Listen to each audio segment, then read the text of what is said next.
সরস্বতী পুজো হবে ছোটনুপুর জন্য বাড়িতে। তো সেই সরস্বতী পুজো আর 2-3 দিনের মধ্যেই শুরু হয়ে যাবে। মা আজকে সকাল সকাল গিয়ে ঠাকুর নিয়ে এসছে, সরস্বতী ঠাকুর। আমি বললাম যে এত আগে নিয়ে এসছো, দাম তো নিশ্চয়ই বেশি নিয়েছে। যাই হোক, ঠাকুরটির মুখটি খুব সুন্দর হয়েছে, দেখতেও ভালো হয়েছে, মুকুট টুকুট পরানো আছে। এখন ঠাকুরের যা দাম, আমরা ছোটোবেলায় যখন আমরা পড়াশোনা করতাম, পুজো হতো, তখন ঠাকুর আনতে যেতাম মার সাথে পুজোর আগের দিন। ভিড়ের মধ্যে জমজমাট ব্যাপার, তার মধ্যে ঠাকুর পছন্দ করে কেনা হতো। সেই সব দিন পেরিয়ে গেছে। এখন অনেক বছর পরে আমাদের বাড়িতে পুজো হচ্ছে আর কি। ছোটো নুপু যখন হাতে খড়ি হলো, তারপর থেকে সরস্বতী পুজো আবার শুরু হয়েছে আমাদের বাড়িতে।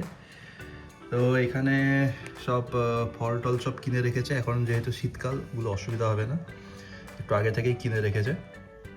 আরও ফুল টুল এগুলো সব তো কিনতে হবে।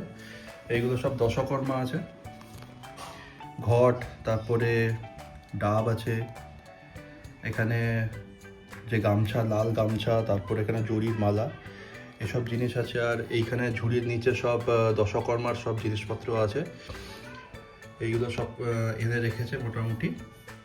আর এখানে পুজোর সব সামগ্রী ধুয়ে সব পরিষ্কার করে রাখা হয়েছে ঝুড়ির মধ্যে।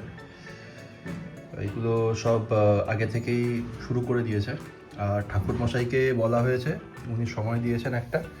তবে পুজোর দিন তো মারাত্মক চাপে থাকে ঠাকুরমশাইরা, আগে থেকে ফোন করে সেজন্য বলে দেওয়া হয়েছে।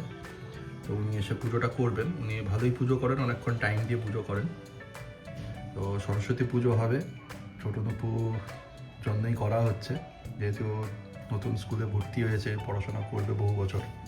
আর একটা বিশেষ আকর্ষণ হচ্ছে এই যে কুল। সরস্বতী পুজোর আগে কুল খেতে নেই, এইটা ছোটবেলায় আমাদের মিথ ছিল। সেই কুল এনে রেখেছে। যদি এই কুলগুলো হচ্ছে গোল কুল এনেছে, আর একটা যেটা নারকোল কুল হয় লম্বাটে ধরনের, সেইগুলো আমরা খাওয়া দাওয়া করতাম ছোটবেলায়। এই সময়টা খুব বিক্রি হয় এগুলো। এগুলো সরস্বতী পুজোর আর কি স্মৃতি ফিরিয়ে আনে। তো ছোটবেলায় তো আমরা সব স্কুলে যেতাম, সেখানে আমরা সরস্বতী পুজো উদযাপন করতাম, সেইগুলো মনে পড়ছে। আমরা ছোটোবেলায় সকাল সকাল চান টান করে বাড়িতে পুজো দিয়ে আমরা চলে যেতাম স্কুলে। স্কুলে পুজো হতো, তারপরে সেখানে খিচুড়ি খাওয়া দাওয়া হতো 12টা-1টা থেকে। আমরা খিচুড়ি পরিবেশন করতাম, গরম গরম খিচুড়ির আর কি বালতি নিয়ে সব। তখন তো এত মডার্ন ছিল না, সব বেঞ্চ পাতা থাকতো আমাদের, যেখানে প্রেয়ার হতো হল ঘর, সেখানে বেঞ্চ পাতানো থাকতো, সেখানে আমরা খাওয়ানো দাওয়ানো করতাম। বিভিন্ন ক্লাসের স্টুডেন্ট, তারপর আমাদের আশেপাশে যে স্কুলগুলো আছে তাদেরকে ডাকা হতো, সেখান থেকেও টিচাররা আসতেন, তারপরে স্টুডেন্টরা আসতেন, তাদেরকে খাওয়ানো দাওয়ানো করানো হতো। তারপরে লাস্টে আমরা খিচুড়ি, বেগুনি, চাটনি এগুলো নিয়ে খাওয়া দাওয়া করে 3টে-4টের সময় বাড়ি ফিরতাম।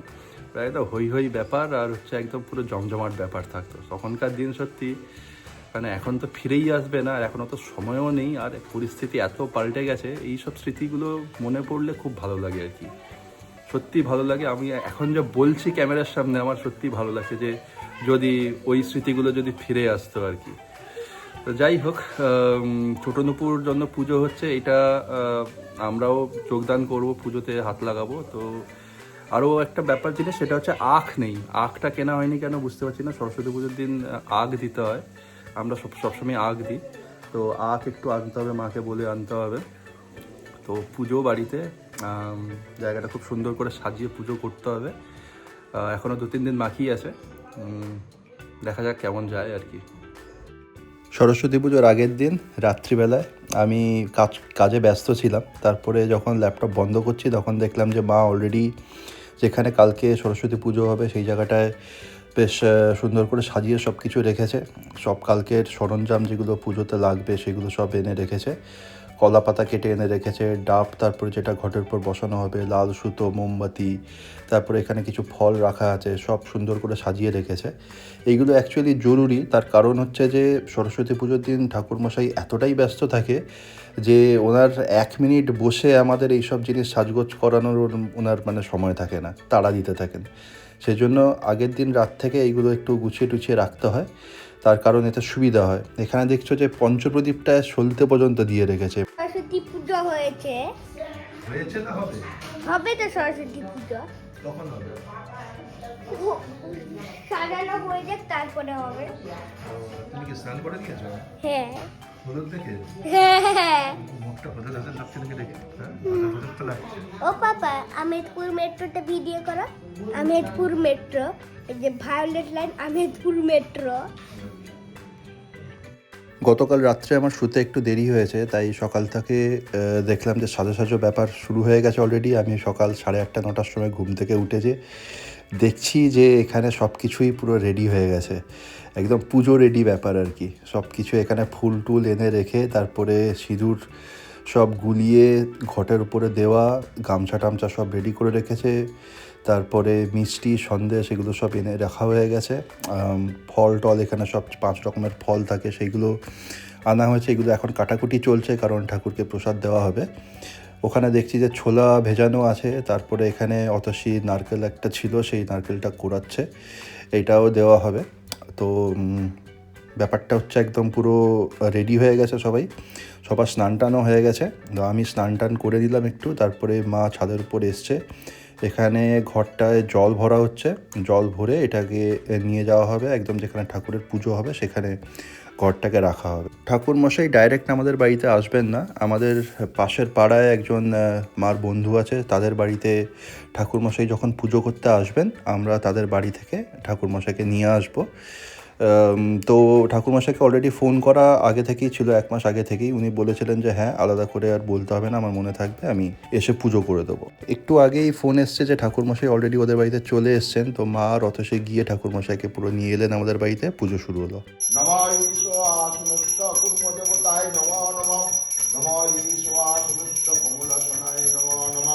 नमो गंगं जमुना चैव गोदावरी सरस्वती नर्मदे सिंधु कावेरी जलभस्मिन् कुरु मम सद्यपातको संहत्यै सद्यदुःखो विनाशिनीं सुखदां खुदागं गंगावै परमागति नमो विवस्वते ब्रह्म नमस्ते विष्णु।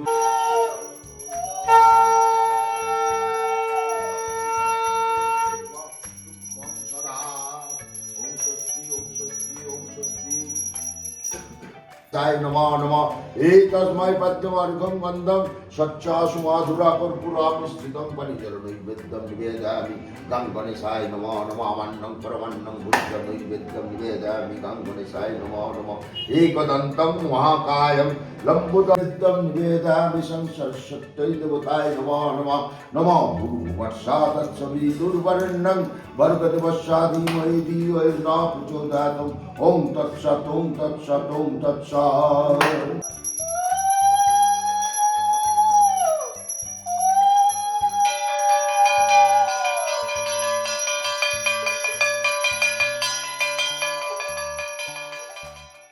অবশেষে পুজো শেষ হয়ে গেল, প্রায় আধ ঘন্টা ধরে পুজো হয়েছে। এই ঠাকুরমশাই খুব সুন্দর করে পুজো করেন, অনেকটা টাইম দিয়ে পুজো করেন, আর মন্ত্রগুলো খুব আস্তে আস্তে বলেন যাতে সবাই ওনার সঙ্গে মন্ত্রটা বলতে পারে। তো পুজো হয়ে যাওয়ার পরে সবাইকে প্রসাদ দিলাম বাড়িতে। আর এখানে হচ্ছে ঠাকুরটিকে খুব সুন্দর করে মালা টালা দিয়ে সাজানো হয়েছে, দেখছো। এখানে দোয়াতে সব পেন, তারপরে দোয়াত, এগুলো সব রাখা হয়েছে। ঠাকুরটি মা সুন্দরী এনেছেন, একটা বাসন্তী কালারের কাগজের উপরে আর কলা পাতার উপরে ঠাকুরের আসন করা হয়েছে। এখানে ছোটো নুপুর সব বই, যেগুলো ওর স্কুলের বই সব, এগুলো দিয়েছে। আর এখানে একটি প্রদীপ জ্বলছে, এইখানে অনেকটা তেল দেওয়া হয়েছে, মোটামুটি বিকেল অবধি জ্বলবে। তো সন্ধ্যের দিকে আমরা বেরিয়েছিলাম একটু কাজে, তো দেখলাম যে আশেপাশে প্রচুর পাড়ায় এরকম সরস্বতী ঠাকুর বাণী বন্দনা হয়েছে। তো এখানে এই ঠাকুরটি খুব সুন্দর লাগছে, একদম হোয়াইট কালারের ঠাকুর, বীণা নিয়ে বসেছেন হাঁসের উপরে, আর বেলুন দিয়ে সাজানো হয়েছে। তো যেহেতু আজকে 23শে জানুয়ারি, আজকে নেতাজি সুভাষচন্দ্র বসুর জন্মদিন, সেটা উপলক্ষে বহু জায়গায় সাজানো হয়েছে। এখানে দেখছো পতাকা দেওয়া আছে। এটিও আর একটি ছোট্ট ঠাকুর। তো এইসব দেখার পরে আমরা 7টা 8টার দিকে বাড়ি ফিরলাম। ভিডিওটা যদি ভালো লেগে থাকে তাহলে অবশ্যই লাইক, কমেন্ট আর শেয়ার করে দিও, আর চ্যানেলটা সাবস্ক্রাইব করে দিও।